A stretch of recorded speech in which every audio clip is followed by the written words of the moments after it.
Hello, and welcome to another episode of the Cloud Underground podcast. I'm your host, as always, Laura Riley. I am the CEO of Cloud Underground, and of course, the host of this amazing podcast. I might be a little biased in saying that it's amazing, but anyway, thanks for stopping in today and watching the show. As you can see, we have a new beautiful background to kind of go with the new beautiful Cloud Underground. We've been going for about 6 or 7 months now, which is super exciting. And so this episode is going to be the first in an ongoing series of episodes that are meant to introduce you to the Cloud Underground. What our company is, who we are, who are the people that make up our kind of founding team. And we're going to start with a series of episodes about our core values as a company, kind of the 3 pillars, if you would, that drive everything that we do here. And then we'll be interviewing team members in future episodes as well. So very exciting stuff. I'm really excited to kind of introduce everyone a little more officially to what we're about and what we got going on. Of course, you can always go to our website and learn more about us and what we do. So yeah, thanks for stopping in and being a part of our journey here.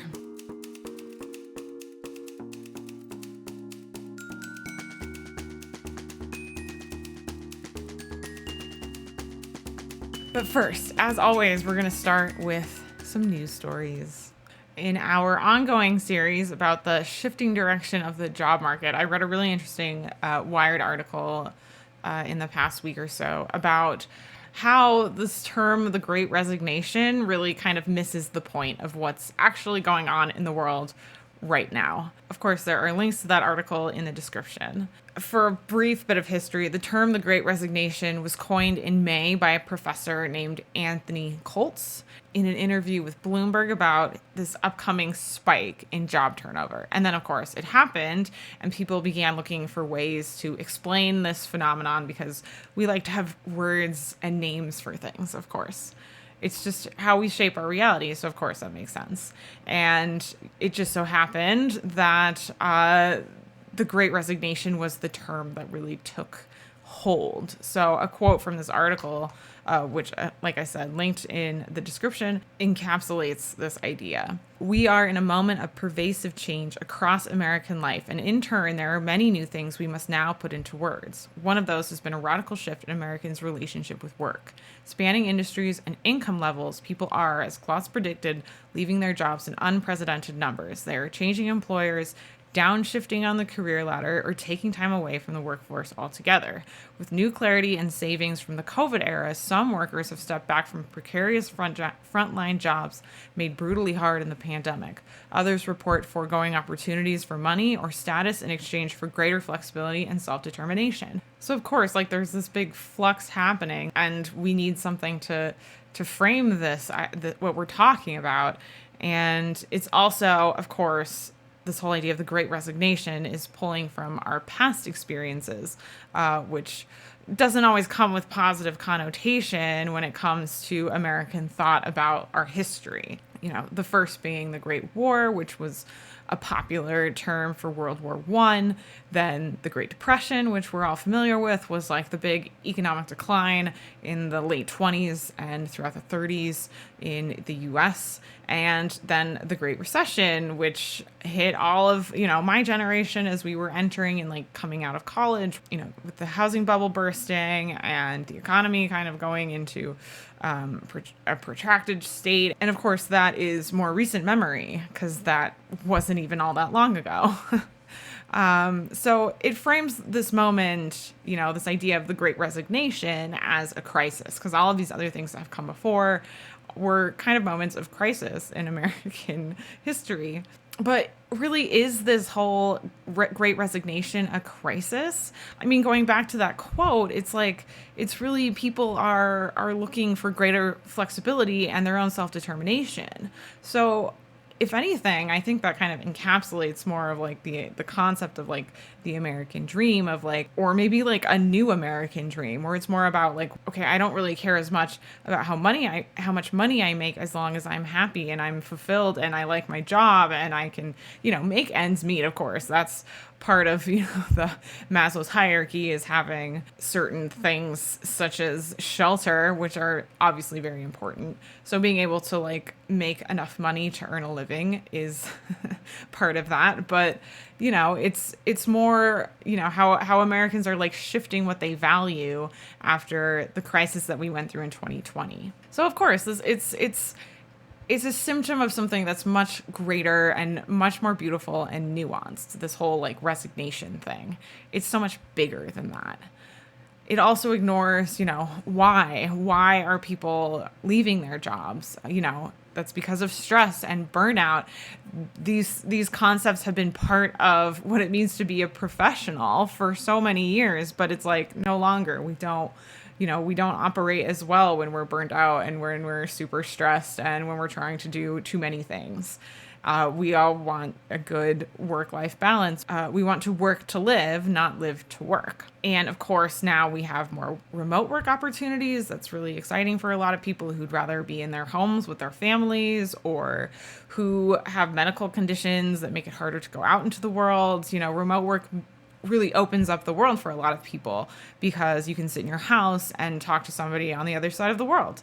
You don't even need to go into an office. And the other thing I think that contributes to this great resignation is this kind of shifting of our relationship with our lives, with our home lives, with our family lives, with our friends, all of these things that are becoming much more meaningful that occur outside of laboring essentially. And of course, there's also a mental health shift. Like we need to be taking better care of ourselves. And how does work bring meaning into your life? So it's also a matter of addressing societal level trauma. There's so much to unpack with this term of the Great Resignation, but it's not good enough. It doesn't do this period of time, this huge shift that we're undergoing right now, both like socially, culturally, personally. I mean, there's so much happening with people. And of course, there's also global factors that contribute to all of this. So this term, the Great Resignation, it doesn't do this period of time in our history justice. And, let's find something more uplifting, maybe. Let's call it something else so that we can better process this period in our history. Maybe something like the Great Reprioritization. I don't know. And on to the next story. NATO and I, of course, love us some entertaining television to binge. And we all know that last month, in late September, Netflix released the show Squid Game, which was its biggest show globally, with 142 million accounts having watched at least 2 minutes of the show, which, if you're not familiar, it's this ultra-violent allegory for the woes of capitalism, essentially. It's a Korean drama. It's like I said, super popular for whatever reason. I don't know. I'm not necessarily recommending that you watch it or don't. That's totally up to you. This isn't one that I would necessarily push to the average viewer. Like I said, it's pretty violent and like very over the top. But there are a number of stories to cover in the news related to this show.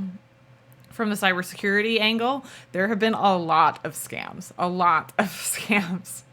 circulating because of the like Squid Game meme, essentially. One of them being a cryptocurrency. Again, linking all of the articles and sources for all this information is in the description to this video. So, as far as the cryptocurrency, it was a meme coin that was attempting to profit off the TV show's hype, obviously called $Squid. It was launched by a group with no affiliation to the Netflix show, which should be a big red flag, obviously. It was initially listed for 12 cents, and after it was released, eventually spiked to $2,800 and then crashed crashed to a third of a cent after the creators drained all of the funds and then just disappeared, which is known as a rug pull in the crypto world. The website for this currency disappeared. Their Twitter was shut down. But like the crazy thing about this was that, BBC, Business Insider, and many, many, many, many other media outlets actually were writing about like promoting this cryptocurrency essentially without taking any sort of critical look at it, which was part of what helped it blow up. Gizmodo had a really great article that actually talked about a lot of the red flags that were very obvious from the beginning for this crypto that would have made it very clear that it was a scam to these news agencies had they taken a more critical look. But I think it's important that we go over these just so, if you're out there, if you are into buying crypto, like, cool, do your thing. But always be aware that like all things online, there's a lot of, crime and deception and manipulation and scamming happening all the time. For this one in particular, mainly you could put money into it, but it had restrictions that barred you from taking money out of the fund. Like if you can't get access back to your money, you probably shouldn't be putting it in that place. There was an associated white paper that apparently was very poorly written and full of grammatical errors. I haven't actually read that myself, but I'm pretty sure that Gizmodo article did link that. So if you want to go read that, yeah. Also, this particular coin wasn't available for sale in any mainstream crypto platforms and was only offered on some sketchy platform that doesn't guarantee any of its transactions. It was supposed to be tied in with a play-to-earn online game that was winner-take-all, sort of like the show, I guess. And then after they drained the account, the developers told all their investors via like a Telegram message that they were depressed from the scammers and overwhelmed with the stress of, releasing a crypto into the world, which I guess basically just means that they were going to take their money and run. And that was kind of the last that anyone heard from them. So I'm sorry if you invested in that. It was a poor choice. And yeah, look carefully at those things. There's a number of other scams associated with Squid Game. Apparently, there's a bunch of websites that are claiming to sell official merch from the show that are actually just like malware farms. According to the antivirus provider Kaspersky, several dozen malicious files with names mentioning Squid Game were found online in September and October. Attacks included Trojans, adware, fake streams, and fishy offers for Halloween costumes. So when you go on to one of these fake websites or try and like buy some merchandise from these fake sites, of course you share your personal information and your banking information and your email address and your physical address and your full name and basically everything that these people need to steal your identity. And then your purchase never arrives. Or you just go ahead and you download a bunch of malicious files or both. So be wary of Squid Game merch. I think there's an official Netflix site that sells merchandise, which I will also link down in the description. So if you do want to buy some Squid Game merch, go to the real site. Don't buy it from scammers. And the last story that we're going to talk about associated with Squid Game is that Netflix was sued by a Korean internet service provider called SK Broadband. They're suing Netflix to get them to pay for the costs associated with the increased network traffic that has come with more and more Koreans are streaming more and more shows on Netflix. Even using Netflix in the US, there's all kinds of, foreign shows that you can watch from Korea, Japan, all over Europe, you name it. If you want to explore other countries via their television, Netflix has it all essentially. So anyway, this ISP has actually, I guess, been going back and forth with Netflix for a while. And Seoul Central Court in Korea recently ruled against Netflix, saying that it was reasonable for Netflix to provide something in return for the service that SK provides. That is, that SK is offering internet that allows Netflix users to stream the website, and so Netflix should essentially be paying for people to be able to use the internet that they're using to stream Netflix. It's a little convoluted, but I guess if all of a sudden your bandwidth is exploding and you can't support it anymore, maybe going after the big fish is the best thing to do. So, of course, recently SK served Netflix with this lawsuit, and Netflix has said that they will explore ways to work with SK Broadband, and which I'm assuming includes possibly subsidizing some of their internet broadband usage. Who knows? And now for our main segment, getting to know Cloud Underground. So there are 3 basic pillars that we have defined that really shape and guide everything that we do here at the Cloud Underground. The first of those things is first principles thinking. The second is cloud native. And the third is lifestyle, and specifically like living the lifestyle of your choosing, which of course is different for every individual person out there that we work with. So it's all about just helping you find your lifestyle. But we're going to get into that on a different episode. Today, we're going to talk about first principles thinking, which you've probably heard of before if you're in sort of the tech sphere or in the sciences. This is a very foundational sort of idea. It's kind of it's essentially a first principle in and of itself, which is super meta and not like the new Facebook company.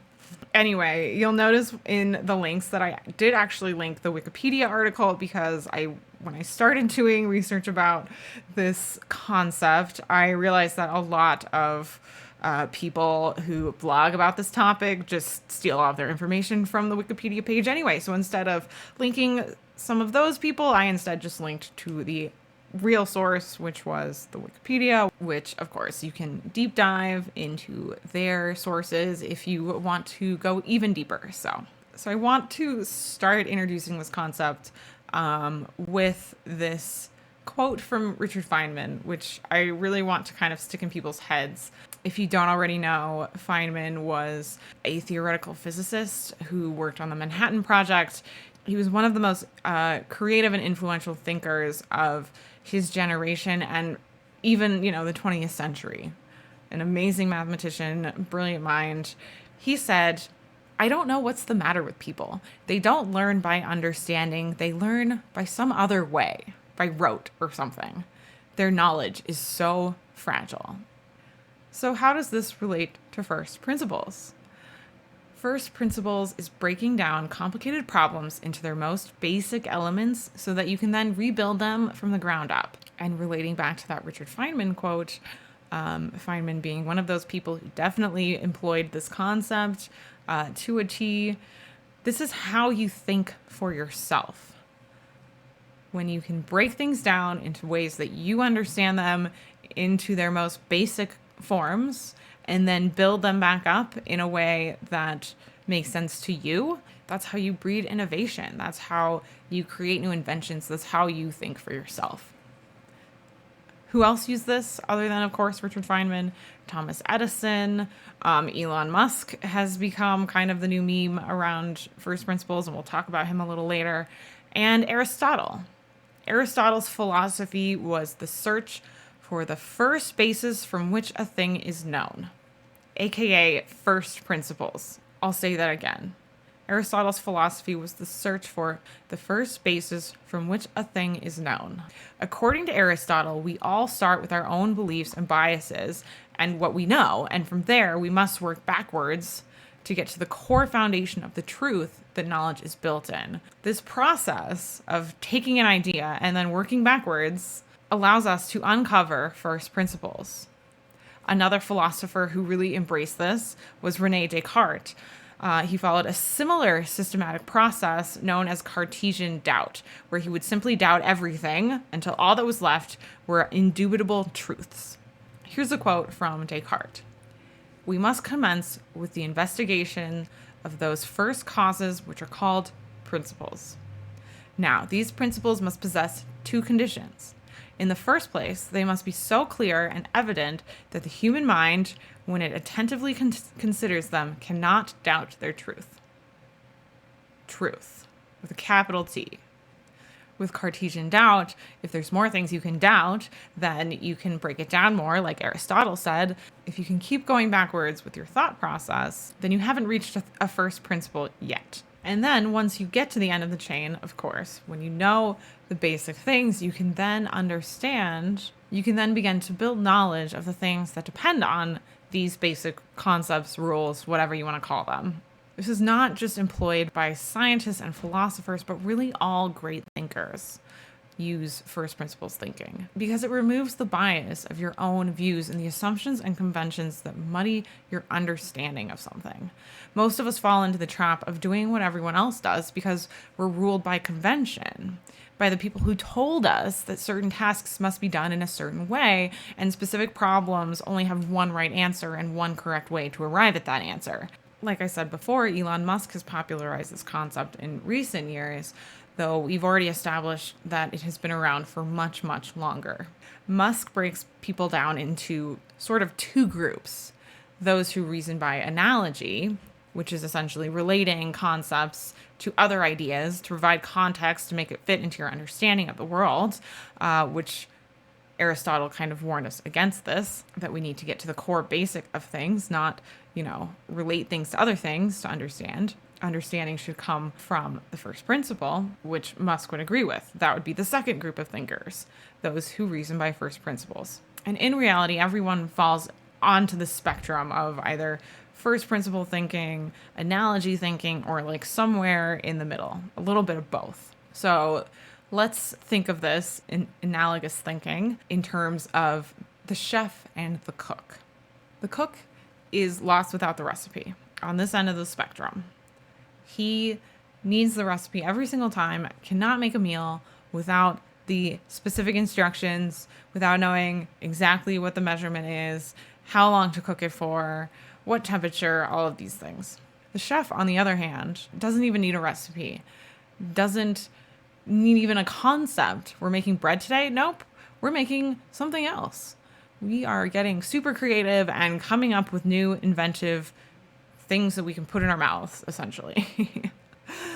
The chef can craft any dish he wants to because he knows the ingredients, the flavor profiles, and how all these things work together. Of course, there's a spectrum where people fall in between these two extremes. There is the person who doesn't need a recipe, who can make a pizza with figs and make a bacon cheeseburger. They don't need the recipe, but they're essentially just iterating on the same ideas over and over again. Whereas the chef can take the raw ingredients and, like I said before, invent something new, something you've never eaten before. So again, are you going to copy or are you going to create something new? That's the difference between analogous thinking and first principles thinking. Another great way to look at this is thinking like a child. When kids reach a certain age, they start asking why a lot. The parent says, it's time to go to bed, and the kid says, why? And the parent says, well, because you need to get sleep. And the kid says, why? And the parent says, well, you need sleep because you need to refresh your body. And the kid says, why? And the parent says, well, because if you don't refresh your body, I don't know, you'll die or something. Why? And eventually, most parents kind of get aggravated with this, and they say, because I said so. When we're kids, we're told to stop questioning authority because I said so. As adults, we're told to not question the system because that's how things have always been done, or that's how it works. Don't ask too many questions. Fall in line and do as you're told. First principles thinking breaks us out of that. You can learn to take things apart, test out innovations, find new solutions, put it all back together. See the world and its possibilities infinitely more clearly. So how do you employ this in your life, in your business?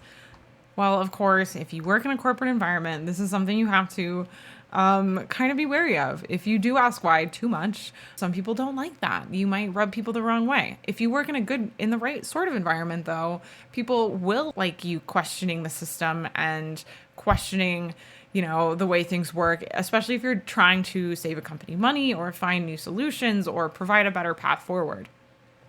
So try and employ it. Always ask why, especially if something seems inefficient. And always cut out unnecessary details, especially if you're running a business. Stick to your minimum valuable product to begin with and make that perfect or as close to perfect as it's ever going to get, and then start building out from there. Start with the basic, and then you can build on it. What's the most important thing for your business? Having happy customers who are going to tell other people about you and come back and do more business with you. Keeping that in mind, I'm going to read a little story, quote, whatever, from the CEO of CD Baby, which was a company that was started in 1998 that is kind of known for being an independent music distributor, essentially. The CEO of CD Baby is Derek Sivers, and he said, "Having no funding was a huge advantage for me. A year after I started CD Baby, the dot-com boom happened. Anyone with a little hot air and a vague plan was given millions of dollars by investors. It was ridiculous. Even years later, the desks were just planks of wood on cinder blocks from the hardware store. I made the office computers myself from parts. My well-funded friends would spend $100,000 to buy something I made myself for $1,000. They did it saying, 'We need the very best,' but it didn't improve anything for their customers. It's counterintuitive, but the way to grow your business is to focus entirely on your existing customers. Just thrill them, and they will tell everyone. Get back to basics. Get rid of all of the fluff and just focus on what's most important. Also, don't let other people tell you what is possible. For the CD Baby CEO, he was able to build this whole company, which has, pivoted recently and is doing different things than selling CDs, which is what they were originally founded as. But, the company still exists. They're still in business. They're still distributing independent artists. Just on streaming platforms now instead of through CDs, because who listens to CDs anymore anyway? He didn't need funding. And honestly, Cloud Underground is like that too. We don't have venture funding. We are completely bootstrapped, self-funded. Because of that, we don't have any restrictions except for what we put on ourselves, which is nothing. For us, it's like, what do you want to create? We made our own cloud. We built our own cloud, and the sky's the limit, essentially. Because we use and we employ first principles thinking all the time, every day, whenever we can. Break something down to the most basic. If you need a tool for something, see if it's out there. If it's not the right tool, and if you can't find the perfect solution, then build it yourself. But if the perfect solution's already out there, then don't build it yourself. Just start utilizing what's already there and begin innovating with it. So, of course, don't let people tell you what is possible. Don't let other people think for you, and don't rely on the analogies of others. Taking what others have made and simply improving upon it just puts you in their shadow a lot of the times. Sometimes, again, why reinvent the wheel? The wheel works great, but if you're working on a car, how can you make the car better? But more like, what can you take the wheels and build with those wheels that is new and different and has never been done before? I don't know, but you might have a great idea. And if you do, you should definitely run with it. You also have to start with your own self. Clearing out the clutter of your own mind and your own limiting beliefs, which are probably things that people have been telling you for your whole entire life, is important. What are some of these limiting beliefs that might be holding you back? This idea that all good ideas are taken. Yeah, sure. People have done everything. Clouds already exist, but how many people build their own cloud? How many people, like Elon Musk, for example, build their own spaceship company?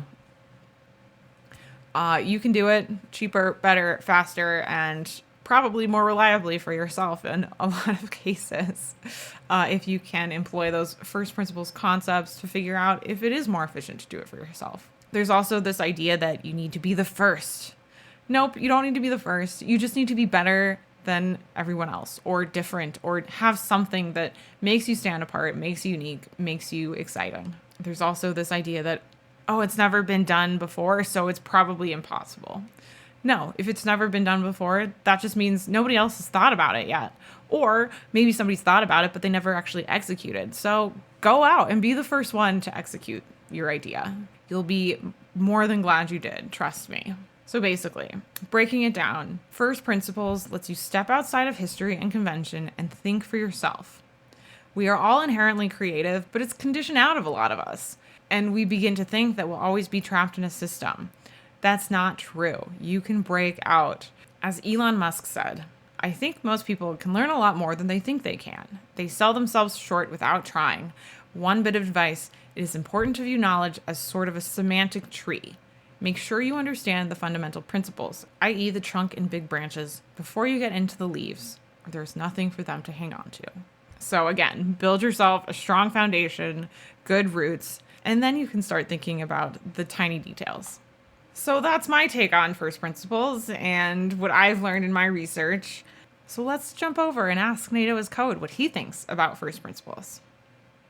So first principles, I use first principles for everything. So it's like if you want to have a life change, then you can break down what's the thing that you want, and that's kind of how I think about it. So I guess first principle thinking in the first place is kind of breaking down a concept into its most basic elements.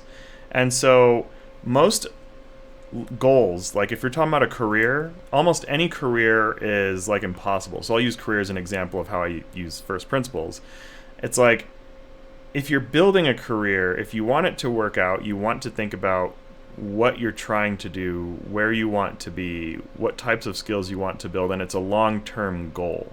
And so if you're trying to do something like you want to, work in data science or something like that, you can't just jump right into data science. You have to kind of start with, okay, well, if I want to work in data science, choose one of the very tiny, small, basic pieces to start with, and it almost doesn't even matter which piece that you start with. Find something you like about data science that's tangible to you, that you can get to, and start anywhere, because if you're trying to become a professional, over time, every first principle you learn together creates a foundation. So, like, educational foundations come from understanding the most basic elements of the foundation. So if you want to have like a sturdy foundation in life, figure out what the universal elements of that foundation are, sort of a thing. Like if you want to get a job, a first principle of getting a job is you'll most likely probably have to learn some kind of interviewing skill. That's first principle. So in business with first principles, because business tends to have to be a very long-term project in general, you're trying to effectively like make a living. If you're trying to make a business work, first principles help in that you want to focus, or at least what I do is I focus on what are the things that the business absolutely needs or it's guaranteed to fail, which if we're honest, then there's very few things that actually cause a business to fail, but there's also very few things that actually cause a business to succeed, for that matter. I guess in a way there's a lot of things that make a business fail, but I guess if we really get into it, it's like the first principle behind it. While there might be a lot of things that might cause a business to fail, the underlying themes tend to be the same, and the underlying themes behind something, that's the first principle. So in business, let's say that you want to get more customers, then you're going to have to first understand like how you're going to afford to get those customers, because that might be something that you might not think about. Is you need to have time and or money, one of the two. You need to afford one of the two to have time to get customers. Then by getting a customer, you have to make sure that you have the like time and money to be able to accommodate the customers that you get and things like that. So really I start with like, what are the basic things? Cash flow is usually the first thing that a company needs to have. So like if someone wanted to start a company and you don't know how to sell something, it doesn't matter if you're going to become a person who engineers your own software or does all these other things. None of those skills matter if you don't at least know anything about cash flow. If you know nothing about cash flow, it doesn't matter what you try, doesn't matter what you do, doesn't matter what you're attempting to do, what you want to learn. Your business is just going to fail. And that's why I say there are very few underlying things that cause businesses to fail. Now, there are a few other things like mental health and stuff like that, and we can run into circumstances. And then if we get past the first principles level into like, other things like, oh yeah, I'm running a business. Running a business, there are a lot of things under the hood and a lot of underlying things to make that possible and work. So we wanted to build a cloud, and it is an example of like the DevSecOps dojo and how Cloud Underground kind of came to be. Our idea was, well, we want to teach people how to teach people who teach cloud and cybersecurity. Because one of the challenges I ran into in the industry when teaching cybersecurity was that the one of the challenges of new talent coming into cybersecurity is that whoever taught them was not teaching them the things that they need to know to succeed.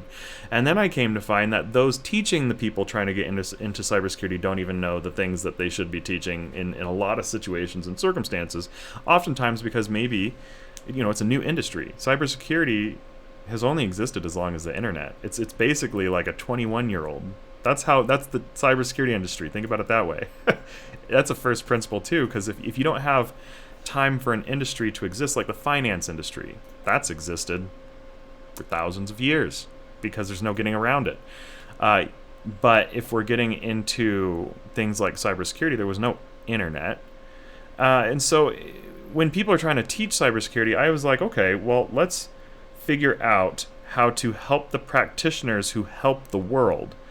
And if you help the practitioners who help the world, then you can help the whole world, and you can help all the beginners, and you can help all the companies who are trying to hire the beginners by focusing on the core of the problem, which is the leadership. So in a way, I use first principles to define, let's do that. And then if the challenge is, okay, one of the challenges for teaching is cost. One of the number one challenges for teaching for cost is infrastructure. Infrastructure costs insane amounts of money, like stupid amounts of money. So much that you'll just go out of business just because you don't know how to figure out infrastructure things. So if you're trying to run a business and you're trying to teach people and you're trying to educate people, if you don't know how to get your lesson to people or deliver it to people or deliver it to the students, you've failed before you started. And so in a lot of ways, in order for cash flow to happen, you also have to understand what are the things that will allow you to not lose what you have already. And so for us, we find that by making infrastructure something that you can just do with pure labor and the cost of something like open source hardware like a Raspberry Pi, we lift a lot of the challenges that instructors have where they're like, oh no, I have no idea how I'm going to get my class to a student. Well, at the worst case scenario, if you have no money, you can send them a Raspberry Pi. Oh, you got more money? Great, now you can start hosting. Oh, you got even more money?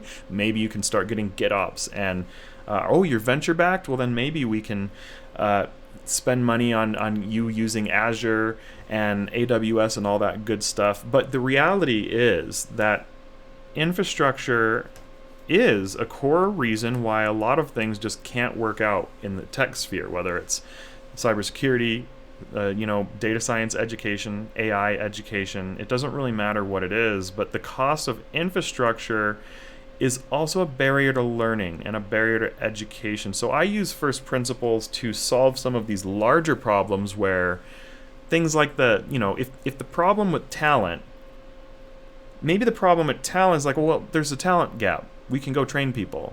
Oh, okay, we can go train people? Sure, but what does that really mean? Can you really train people? If we take the first principles and we think deeper on it, you can't really, as one person, just go out and just train the whole world and magically convince everyone globally to just suddenly, you got to build trust, you got to meet a lot of people, you got to connect with a lot of people. So if you can find a way to teach leaders who teach people, which is what I focus on, so if you're a leader, you want to learn how to lead, things like that, that then means that it's all of you who change the industry, and all I do is help the leaders find a path that's going to help foster that shift and help solve these challenges at scale, where maybe we have 100 practitioners trying to solve the same problem. I focus more on that then, and then as they grow, maybe it's 200 trying to solve the same problem, 500 trying to solve the same problem. So I try to focus on solving one problem at a time, whether it's for a lot of people or a few people. Awesome. Thanks, NATO. So that's first principles in a nutshell, very briefly. Next week, we'll take a deep dive into cloud native. Well, maybe not that deep, but we'll take this level dive into what it is, why it's useful, and why do we at the Cloud Underground employ it. Before I wrap up, I want to do 2 orders of business. The first is, if you watched our last episode, thank you for watching. It was a little rough. I was so anxious with the new format and just so excited to jump in that I don't know, I forgot about the background and some of the little details. but I just wanted to get it done. So it's done, it's out there. I'll even link to it up here. Sure, why not? If you want to go watch it. Again, it was a little rough. If you just listen to it though, the sound quality will be the same. Just the visuals are a little not as nice. So I apologize for that. Now we got this beautiful new background, and we're back at it the way we should be. And the last order of business is me just I just gotta show off the shirt. We were talking about space on our live stream the other day in our Facebook group, which if you want to join our Facebook group, also linked in the description. But anyway, I had to wear this shirt. It's my ET shirt. It's awesome. You can't see it because I'm sitting down, but anyway, just thought I'd show that off. So thanks everyone for coming, and we'll see you next week.